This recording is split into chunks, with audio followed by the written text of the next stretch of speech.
We wanted to show you one of our favorite demos, which is a long strip of maybe 40 to 60 of these super strong neodymium magnets. We call it the superconductor demonstration. Now what we want to show you is how the superconductors interact with one of these. This is a high temperature superconductor made of yttrium barium copper oxide, a sort of ceramic material. And this type of superconductor works when you cool it down, in this case with liquid nitrogen. It will lose all of its electrical resistance. So this leads to some interesting behaviors which we are about to show you. So the superconductor is now cooling down, and that will take a minute or so. We are cooling it down past its critical temperature, and then it will become a superconductor, and its electrical resistance will completely disappear, which is about negative 180 degrees. These calipers are used to place the superconductors in a specific position in the track that we want it to take up. So now we are going to take it out. If you are able to see it, you can see that it is actually levitating on the track, sliding back and forth. Unfortunately, it warms up quickly. Obviously, the effect only happens while it's at its superconducting temperature.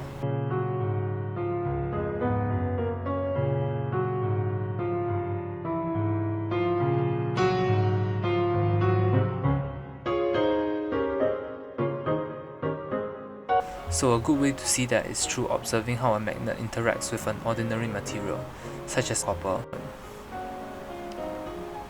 If we drop this magnet through, it actually slows down. The reason for that is when it passes through the copper, it induces electric currents in the copper. Those electric currents themselves always have a magnetic field, and will always oppose the direction of motion of the magnet. Now because this is not a superconductor, and because it has some resistance, the current that's created as the magnet falls through will always tend to die away.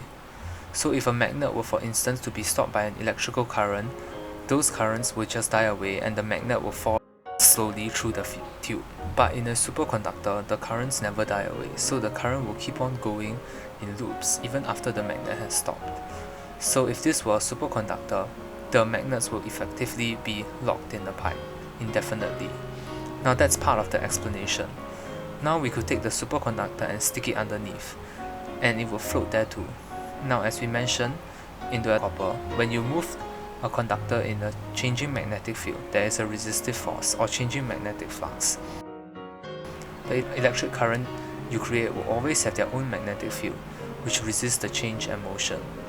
Now when it's hovering on top of there, gravity is trying to push it down. Now that a small motion towards the track sets up electric currents which induces a magnetic field, preventing it from falling any further. Similarly, if we place it below, now gravity is trying to pull it away. This time there is a different set of currents resisting the motion, this time attracting it to the track. Now the only way the superconductor can move without air resistance is in the direction of the magnetic field, which is along the track. So effectively the superconductor will move around, keeping a similar position relative to the track. If we could take these superconductors and use these applications, then it will really change the world. Please feel free to take a look at the other demonstration we have, and have a nice day. This demonstration is brought to you by Quanta, the physics interest group.